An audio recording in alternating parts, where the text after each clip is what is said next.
ETF index mutual funds నేర్చుకుని stock మార్కెట్లో రాణించాలనుకుంటున్నారా? వెంటనే ఈ నెంబర్కి కాల్ చేయండి. నమస్తే, welcome back to Suman TV. Present మనతో పాటు ఉన్నారు 25 ఇయర్స్ నుంచి అమెరికాలో ఉంటున్నటువంటి ఎంఎన్సీ ఎగ్జిక్యూటివ్ వీరభద్రరావు గారు. నమస్తే సార్. నమస్కారం. సార్, ఇప్పుడు చాలా మంది ఏంటంటే మన ఇండియాలో నుంచి అక్కడ ఉన్న అమెరికా వాళ్ళకి జాబ్స్ చేస్తూ ఉంటారు. మెడికల్ ట్రాన్స్క్రిప్షన్ లైక్ ఇంకేంటంటే నైట్ డ్యూటీస్ చేస్తూ ఉంటారు. అడుగుతూ ఉంటాం మేము, ఏంటంటే మేము 11 o'clock లాగిన్ అవ్వాలి, అక్కడ వాళ్ళకి అక్కడ మార్నింగ్ అవుతుంది కదా అని చెప్తా ఉంటాం. అంటే ఇలాంటి జాబ్ చేసే వాళ్ళకి కూడా నెక్స్ట్ మళ్ళీ ఏమైనా ఎఫెక్ట్ ఉంటుందా? వీళ్ళ జాబ్లు కూడా పోయే ఛాన్స్ ఏమైనా ఉన్నాయా? అంటే జనరలైజ్ చేసి నేను చెప్పను, కానీ మెడికల్ ట్రాన్స్క్రిప్షన్ ఉంది. డెఫినెట్గా దాన్ని ఏమంటామంటే ఏఐలో దాన్ని కొంత మీరు కంట్రోల్ తీసుకోవచ్చు. ఓకే. అంటే ఏఐకి structured data, semi structured data and unstructured data అని డేటాలో 3 రకాలు ఉంటాయి. స్ట్రక్చర్డ్ డేటా అంటే ఏదైతే మీరు చక్కగా ప్రీ డిఫైన్ చేసి టేబుల్స్, కాలమ్స్, రోస్ అలా వేసి పెడతారో, అది ఆరకల్ లాంటి డేటాబేసెస్లో కానీ ఇవాళ మోడర్న్ డేటాబేసెస్ వచ్చాయి, అందులో పెడతారో అది స్ట్రక్చర్డ్ డేటా అంటారు. సెమై స్ట్రక్చర్డ్ డేటా అని ఇంకొకటి ఉంది. అంటే దానికి కూడా స్ట్రక్చర్ ఉంటుంది, అదేదో ఫ్రీ ఫర్ ఆల్ కాకుండా XML కానీ JSON కానీ ఇట్లా డాక్యుమెంట్ డేటాబేసెస్ అంటారు. వాటికి ప్రీడిఫైన్డ్ స్ట్రక్చర్ ఉంటుంది, but with in that structure వాళ్ళకి ఫ్లెక్సిబిలిటీ ఉంటుంది. సో ఈ రెండు కూడా ప్రోగ్రామ్స్ చక్కగా వాడి వాటిని యూస్ చేసి మీకు ఈ ఏఐ రిలేటెడ్ ప్రోగ్రామ్స్ చేయొచ్చు, మోడలింగ్ చేయొచ్చు, BI డాష్బోర్డ్స్ అన్ని రకాలు చేస్తుంటాం. ఇక థర్డ్ వన్ వచ్చి దీంట్లోనూ మీకు అన్స్ట్రక్చర్డ్ డేటా అంటే ఏంటి అర్థం అంటే, ఒక ఈమెయిల్ ఉంది, దానికి ఒక స్ట్రక్చర్ లేదు, తలాతోక లేకుండా ఈమెయిల్స్ ఉంటాయి, మొదలు చివర ఏంటి మీకు తెలియదు. బట్ అందులో కీవర్డ్స్ మీరు పట్టుకుని అసలు ఈ ఈమెయిల్కి మెయిన్ టాపిక్ ఏంటి, సబ్జెక్ట్ ఏంటి అని చెప్పి దాంట్లోంచి మీరు ఇన్సైట్ని డ్రా చేయొచ్చు. అదేవిధంగా ఈ మెడికల్ ట్రాన్స్క్రిప్షన్ అంటే ఏంటంటే, అమెరికాలో కూర్చున్న ఒక డాక్టరు అతను చూస్తున్న పేషెంట్స్కి ఇచ్చే ప్రిస్క్రిప్షన్ ఉంటుంది కదా, ఆర్ అతను రాసుకున్న రియల్ టైం నోట్స్ ఉంటుంది కదా, అది కొంతవరకు చేత్తో రాసిన ఉంటాయి, కొన్ని డిక్టాఫోన్ అని చెప్పి ఉంటుంది, పేషెంట్తో మాట్లాడుతూ ఆ ఫోన్లో ఆయన మాట్లాడతాడు, అది మాట్లాడింది కొన్ని ఏమో రియల్ టైమ్గా సిస్టంలో టైప్ అయిపోతూ ఉంటాయి, కొన్ని ఏమో యాజ్ ఇట్ ఈస్గా ఓన్లీ వాయిస్ టోనల్ ఇన్స్ట్రక్షన్సే ఉంటాయి. వీటన్నిటిని తీసుకుని ఒక స్ట్రక్చర్డ్గా తయారు చేయడమే మెడికల్ ట్రాన్స్క్రిప్షన్. అందులో వాళ్ళ లాంగ్వేజ్ అది అర్థం అవ్వాలి, వాళ్ళకి వాళ్ళ పిచ్చి గీతలు లాంటి రాతలు వీళ్ళకి అర్థం అవ్వాలి, ఉన్నాయి. అలానే ఫైనల్గా ఏంటంటే మెడికల్ ట్రాన్స్క్రిప్షన్లో ఇంపార్టెంట్ పార్ట్ ఏంటంటే ICD-10 అని చెప్పేసి ఒక డేటాబేస్ ఉంది. అంటే ఏ జబ్బుకి ఏ విధంగా ట్రీట్మెంట్స్ ఇవ్వాలి, వాటి కోర్స్ ఆఫ్ యాక్షన్ ఏంటి అని అనాలిసిస్ బేస్డ్. సో అమెరికాలో ఏంటంటే ప్రస్తుతం జరుగుతున్న push outcome based and quality based treatment ఎట్లా ఇవ్వాలి అంటే, ఫర్ ఎగ్జాంపుల్ మీరు 3 హాస్పిటల్కి వెళ్ళారనుకోండి, 3 ఎక్స్రేలు తీయడం మొదలుపెట్టారు, 3 బ్లడ్ టెస్టులు చేస్తున్నారు, సో రెపిటేటివ్ వర్క్. సో అలా కాకుండా ఒక హాస్పిటల్ చేసిన వర్క్ మిగిలిన వాళ్ళకి యాక్సెసిబుల్గా ఉండాలి, అదొక ఎత్తు.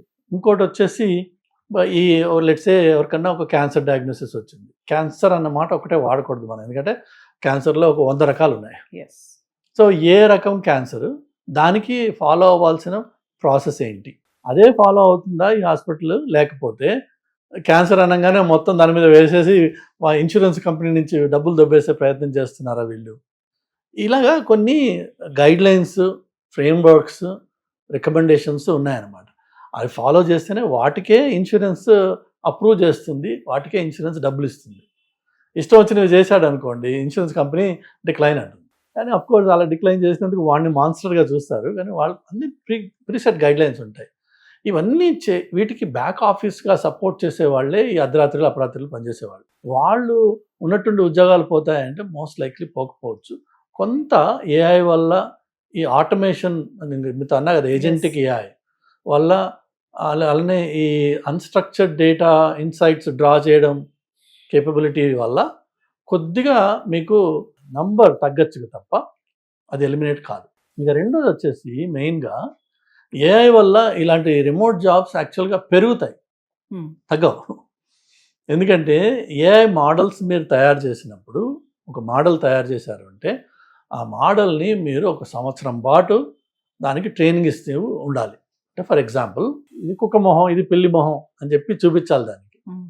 కొన్ని లక్షల కుక్కల్ని మీరు మార్క్ చేసి రకరకాల షేపుల్లో, రకరకాల యాంగిల్స్లో, రకరకాల సిచ్యువేషన్స్లో అది డాగ్ అనే విధంగా దాన్ని ఐడెంటిఫై చేయాలి మీ మోడల్. ఒక్కోసారి ఈ ఫేషియల్ రికగ్నిషన్ సాఫ్ట్వేర్స్ సరిగ్గా వర్క్ చేయక బాగా డార్క్గా ఉన్న మనిషిని కూడా అది కుక్కగా మార్క్ చేసే అవకాశం ఉంది, జరిగింది కూడా.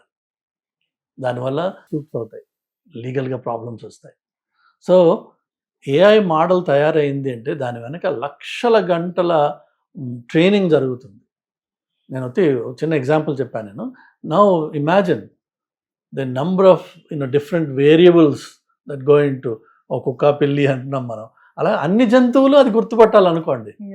అన్ని జంతువులు, ఆ జంతువులకి రంగులు, షేప్స్, సైజెస్, పుట్టిన దాని నుంచి చచ్చేంత వరకు, అలానే నడుస్తుంది, పరిగెడుతోంది, పడుకుంది, లేచుంది, ఆల్ సార్ట్స్ ఆఫ్ వేరియబుల్స్ ఉంటాయి. ఈ మొత్తం ట్రైనింగ్ అంతా జరిగేది ఇలాంటి రాత్రిపూట పనిచేసి రిమోట్గా వర్క్ చేసి నొమాడిక్ వర్క్ అంటారు దాన్ని. Because their location doesn't matter. మీరు పోర్చుగల్లో కూర్చుని ఇండియన్ కిడ్స్ హాయిగా ఒక కొత్త కంట్రీని ఎక్స్ప్లోర్ చేస్తూ, ఆ కంట్రీలో మీకు ఇచ్చే ట్యాక్స్ బెనిఫిట్స్ ఎంజాయ్ చేస్తూ ఈ ఏఐ కంపెనీస్కి వర్క్ చేయొచ్చు. ఈ రోజున వర్క్ చేస్తున్నారు. చాలామంది గ్లోబల్ ట్రావెల్ చేస్తున్న పిల్లలు సైడ్ కిక్గా ఇది పెట్టుకుంటారు. వాళ్ళకి 10, 12, 20, 22 డాలర్స్ పర్ అవర్ చొప్పున సంపాదించుకుంటూ, ఇప్పుడు ఏ కంట్రీలో వాళ్ళు ఉంటారో అక్కడ ట్రెక్కింగ్లని, ఇంకోటని అక్కడ వ్లాగ్స్ చేసి వీడియోలు జనరేట్ చేసి అదొకటి రెవెన్యూ స్ట్రీమ్ మొదలవుతుంది. ఒకటేమో enjoyment and thrill of travelling around the globe. Then of course you also have this AI data related experience. So ఒక విధంగా చూస్తే మీకు ఏఐ వల్ల ఈ రిమోట్ ఉద్యోగాలు పెరుగుతాయి, కానీ కొన్ని ఏరియాస్లో ఎక్కడైతే మీకు ఆటోమేషన్ జరుగుతుందో అక్కడ తగ్గుతాయి. ఓవరాల్గా మాత్రం ఇట్స్ అ పాజిటివ్ అవుట్కమ్.